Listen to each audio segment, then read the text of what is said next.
Kalau Anda bisa masuk ke suatu liga basket berbarengan dengan saudara Anda sendiri, baik itu kakak atau adik, pastinya Anda akan punya kesenangan tersendiri. Di NBA pun sudah banyak kakak adik yang masuk bersama, dan ada yang menjadi bintang bersama di NBA. Tapi kebanyakan yang lebih hebat adalah adik mereka. Oke, mungkin hal ini nggak terjadi di semua pemain. Misalnya kayak Stephen Curry dan Seth Curry. Jauh lebih hebat Stephen Curry, meskipun sebenarnya Seth Curry juga hebat.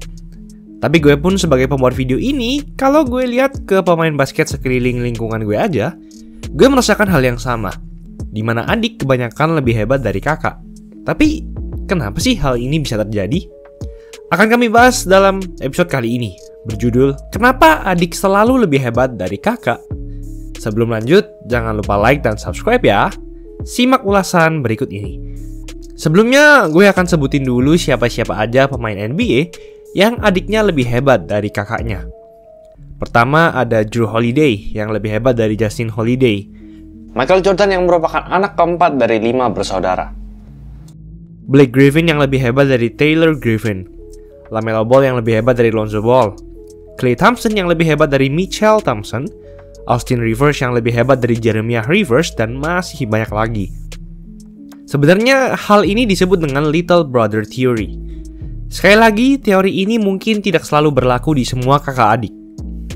Namun ada sebuah buku berjudul How Elite Athletes Are Made yang berkata bahwa kebanyakan atlet yang super hebat bukanlah atlet yang lahir pertama di keluarganya. Maksudnya, ia adalah seorang adik, bukan seorang kakak di keluarga mereka.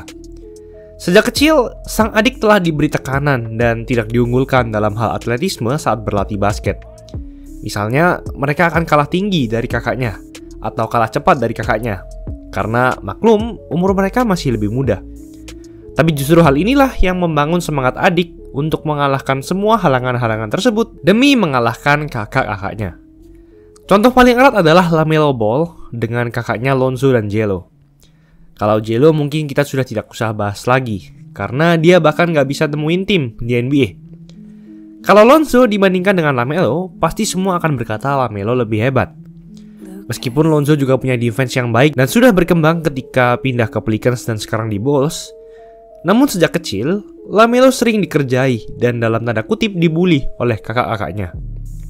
Hal ini pun tentu membuat sang adik punya mental yang lebih kuat serta percaya diri yang jauh lebih tinggi. Beda dengan kakaknya yang tidak pernah merasakan dibully sama sekali karena mereka paling tua. Dan terbukti, sejak LaMelo masih kecil dan pendek pun, ia sudah bisa menemukan cara-cara untuk mengalahkan lawan-lawannya di pertandingan yang bahkan jauh lebih tinggi darinya. Kehebatan LaMelo ini ditambah kebetulan juga bahwa kakak-kakaknya juga adalah pemain yang sangat hebat di negara Amerika Serikat sejak masih SMA. Untuk Jeremiah dan Austin Rivers, mungkin Jeremiah sangat kasihan. Jeremiah dulunya adalah pemain yang lumayan saat di kampus. Namun sayang, ia terkena cedera ankle yang sangat parah. Akibatnya, ia tidak bisa masuk ke NBA dan hanya main di NBA Summer League saja. Berbeda sekali dengan adiknya Austin Rivers, yang selalu menjadi cadangan yang solid di tim-tim NBA yang ia bela. Lalu untuk Jrue dan Justin Holiday, jelas Jrue, sang adik, jauh lebih hebat. Sejak SMA, keduanya sudah berbeda. Saat masuk ke kampus, Jrue di ranking 5 besar pemain terhebat di seluruh negara oleh banyak sumber. Sedangkan Justin hanya di 100 besar. Jrue sempat menjadi All-Star saat main di Sixers, dan ia dianggap sebagai salah satu defender terhebat di NBA yang underrated. Lalu untuk Klay dan Mitchell Thompson. Mungkin Klay dianggap sebagai pemain yang selalu dibayang-bayangi rekan setimnya sendiri, yaitu Stephen Curry. Tapi sebenarnya, sejak kecil, ia selalu membayang-bayangi kakaknya sendiri, Mitchell. Selama 6 tahun dari 2011 sampai 2017, Mitchell selalu bermain di tim-tim NBA G League. Ia hanya pernah bermain 5 game saja di NBA, tepatnya di Cleveland Cavaliers di musim 2011-2012, dan hanya mencatatkan 3,6 poin per game. Sedangkan Klay, dari 2011 sampai 2017 saja, ia sudah 2 kali juara NBA dan 3 kali menjadi All-Star, serta membela timnas basket negara Amerika. Lalu untuk Blake dan Taylor Griffin, sebenarnya sejak SMA, karir mereka sudah sedikit berbeda. Saat di SMA, keduanya memang bermain 2 musim bersama dan 2 kali membawa SMA-nya menjadi juara negara bagian. Namun Taylor hanya diberi predikat rekrutan bintang 3 saat masuk ke kampus. Hal ini jauh berbeda dengan Griffin yang memenangkan banyak penghargaan saat hendak masuk ke kampus dan berada di 15 besar pemain SMA terbaik se-Amerika. Namun saat di kampus, kakaknya sangat menurun. Kakaknya hanya bermain semusim dan tidak sampai mencatatkan 10 poin per game di Oklahoma University. Sedangkan Blake menjadi bintang di liga kampus terutama di musim keduanya, di mana ia menyabet semua 6 kategori penghargaan pemain kampus terbaik. Masuk di angkatan draft yang sama, Blake pun menjadi urutan pick nomor 1 NBA Draft 2009, sedangkan Taylor di urutan ke-48. Taylor pun hanya semusim saja di NBA, lalu ia keluar. Sedangkan adiknya menjadi superstar di NBA. Lalu terbaru ada juga Isaiah Mobley dan Evan Mobley. Keduanya sebenarnya adalah bintang saat di SMA. Tapi mungkin kalian cuma mengenal Evan Mobley saja, di mana Mobley saat ini menjadi yang terdepan nominasi Rookie of the Year, mengalahkan saingannya Scottie Barnes dan Cade Cunningham. Ia juga sangat mengubah Cleveland Cavaliers yang musim lalu tak masuk playoff, sekarang menjadi tim kuda hitam.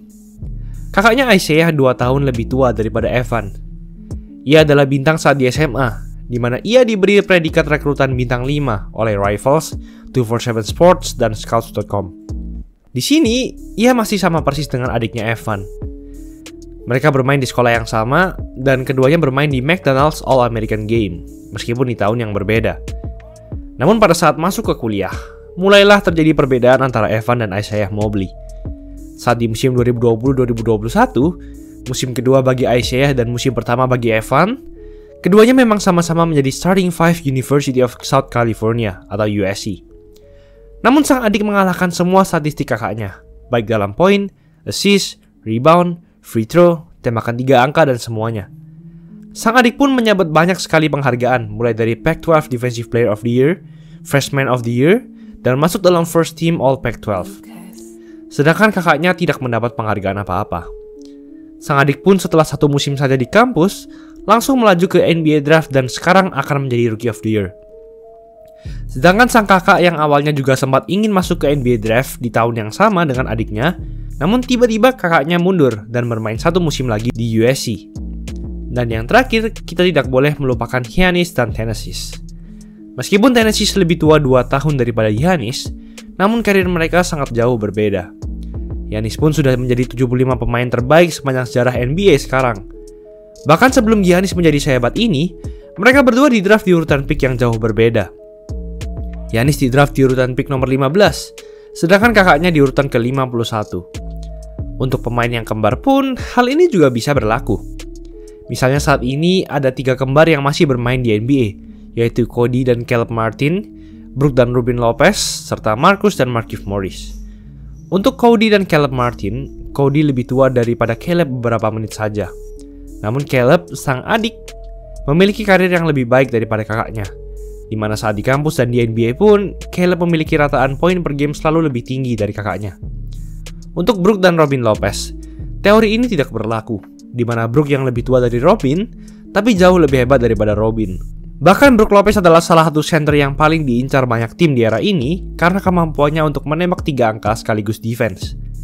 Yang terakhir untuk Markieff dan Marcus, lagi-lagi teori little brother berlaku, di mana Marcus sang adik lebih hebat dari kakaknya. Meskipun Markieff pernah juara bersama Lakers, namun penghargaan yang didapatkan Marcus selama bermain di kampus lebih banyak. Serta rataan poin di NBA Marcus juga lebih banyak ketimbang Markieff. Sang adik harus menemukan cara-cara kreatif untuk mengalahkan kakak mereka. Hal ini juga persis seperti di video yang kami buat sebelumnya tentang penemu jump shot, di mana Kenny Shalers yang selalu tidak bisa melewati kakaknya saat bermain basket, tiba-tiba menemukan jump shot untuk mengalahkan kakaknya dan dipakai hingga sekarang. Sang kakak juga tidak bisa berkembang secepat adiknya, karena sang kakak tidak pernah mendengarkan atau bahkan menerima saran dari adiknya sendiri.